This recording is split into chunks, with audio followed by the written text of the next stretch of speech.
Bom dia a todos. Bom dia, graça e paz.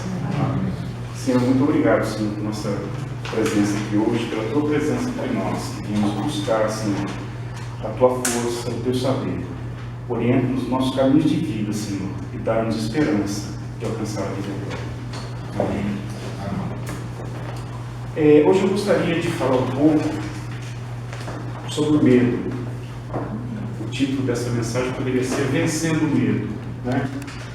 E a gente vai discorrer um pouquinho sobre o Salmo 27, que fala muito da questão do medo. O medo se manifesta na vida da gente de muitas formas mesmo, mais do que a gente pode pensar, mais do que a gente pode sentir. Às vezes são até medos básicos, né? Para a gente começar, diz o Salmo, quando a gente é criança, muitas vezes a gente tem medo do escuro, tem medo da escuridão, você não sabe o que tem ali. Pode ser até uma coisa boa, mas você não está vendo. Quando você não está vendo, a nossa tendência humana é temer.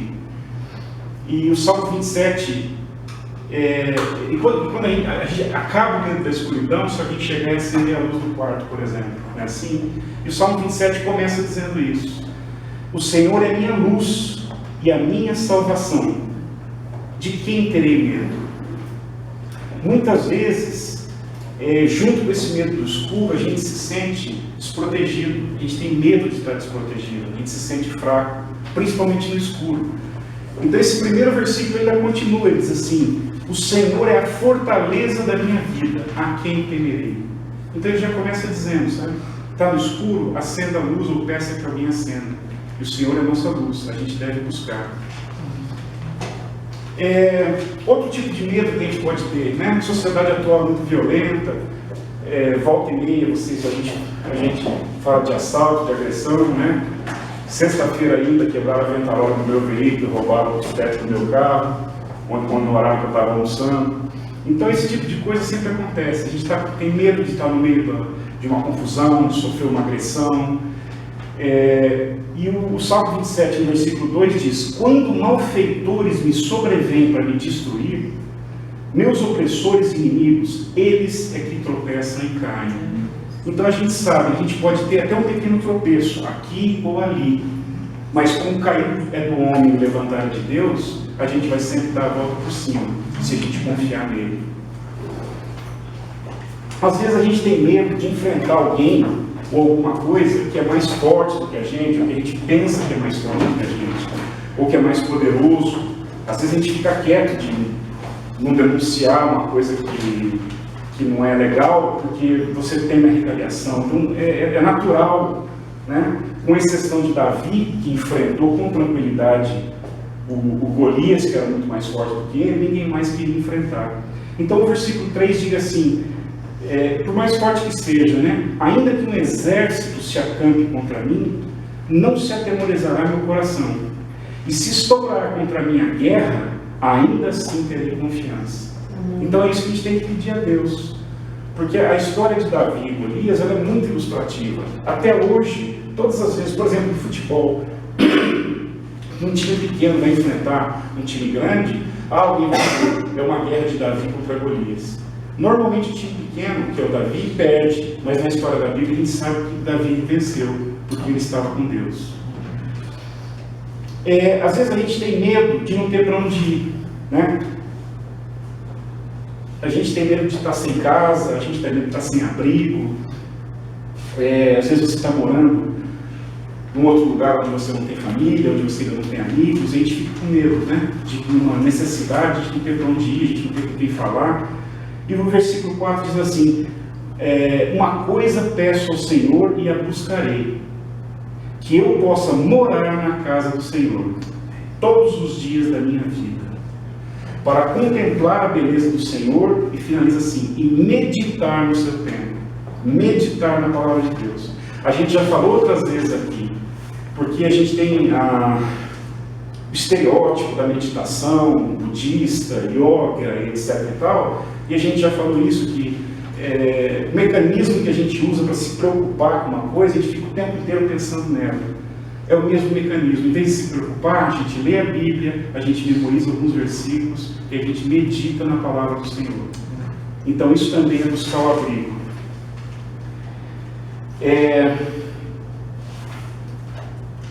Às vezes a gente tem o medo de ser atacado, né? Você está sem um espaço, como a gente acabou de ver, e você não tem onde se esconder.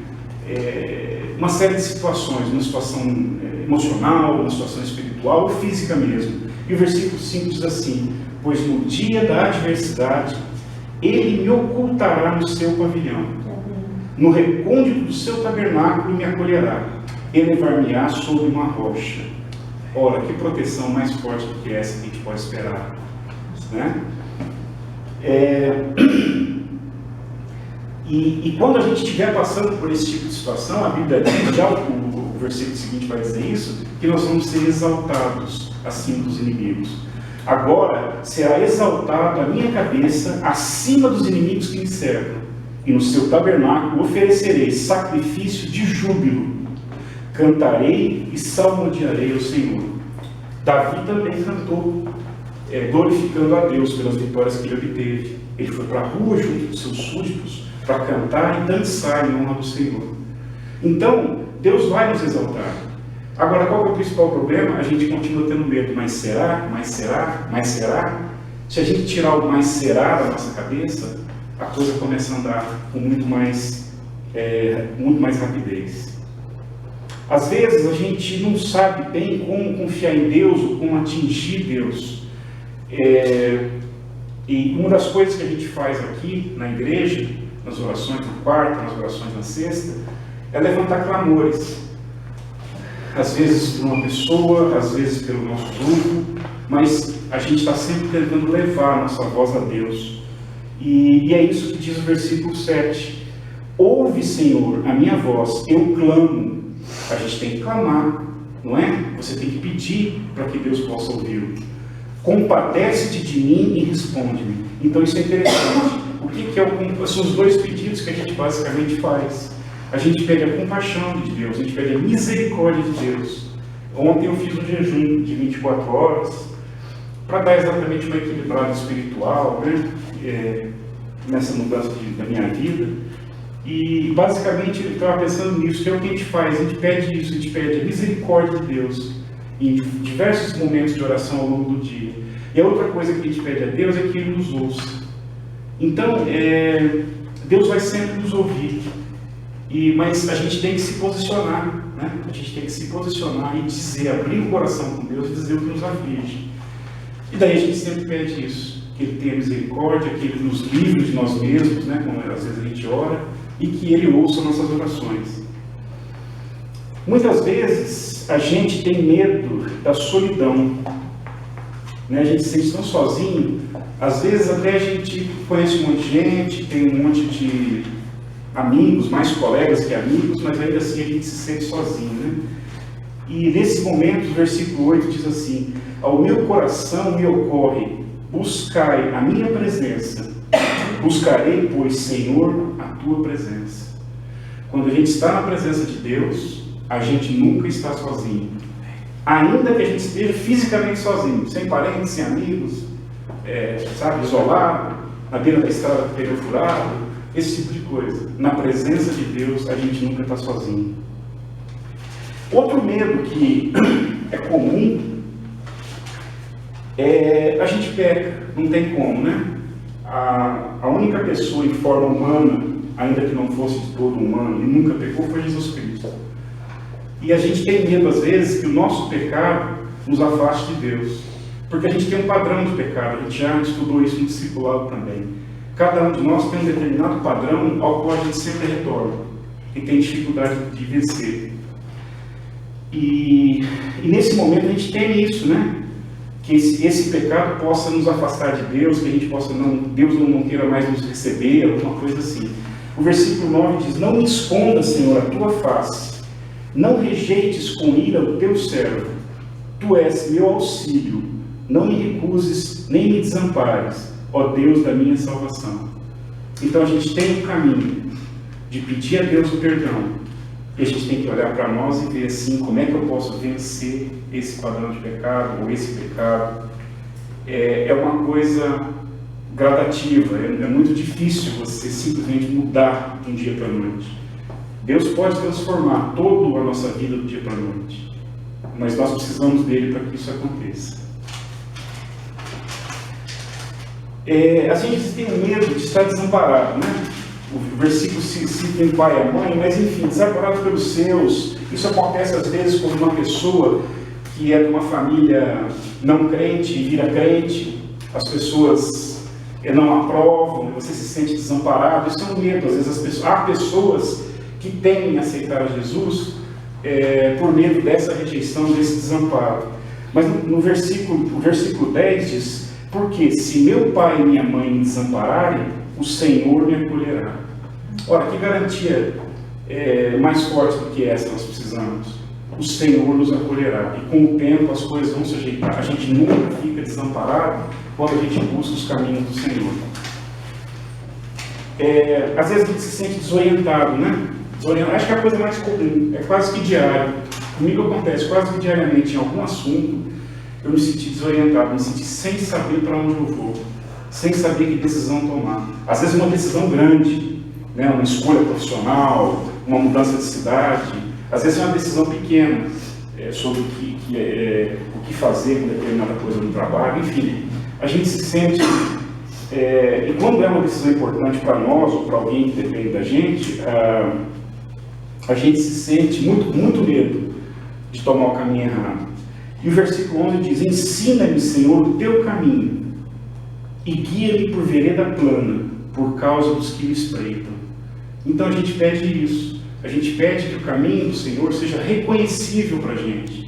Porque muitas vezes a gente pede e não consegue ouvir a resposta de Deus. Então isso que o versículo diz, sabe? Mostra o teu caminho. E que ele seja uma vereda plana, no sentido que eu identifico imediatamente. Mas a gente pede, a gente pode pedir. A gente não tem que ter medo. A gente tem que ter medo se a gente resolver tomar essa decisão, escolher esse caminho por conta própria. Mas com o auxílio de Deus, a gente vai saber para onde ir.